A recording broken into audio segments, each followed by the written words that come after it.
July 2025. Next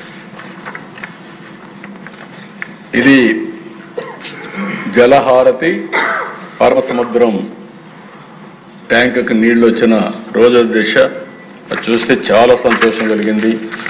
నాకు 8 సార్లు ఓట్లేసిన కుప్పానికి నీళ్లు తీసుకుపోయి అక్కడ జలహారతి ఇచ్చానంటే నా జన్మ సార్థకమైందని భావించాను.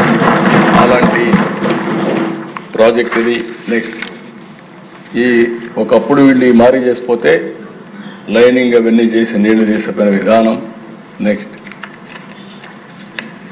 ఇవన్నీ కూడా ఎక్కడికక్కడ వాటర్ అంతా వర్క్స్ అన్ని కంప్లీట్ చేసి నీళ్లు తీసుకెళ్ళాం. ఇక్కడ చూస్తే అధ్యక్ష ఒక విషయం మీకు అందరికీ చెప్పాలి.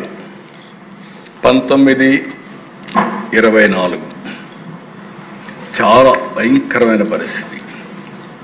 కెనాల్స్ ఏవి మెయింటైన్ చేయలేదు, ₹1 ఖర్చు పెట్టలేదు, బండ్స్ సరిగా మెయింటైన్ చేయలేదు, ఫ్లడ్ బ్యాంక్స్ అన్ని దెబ్బతిన్నాయి.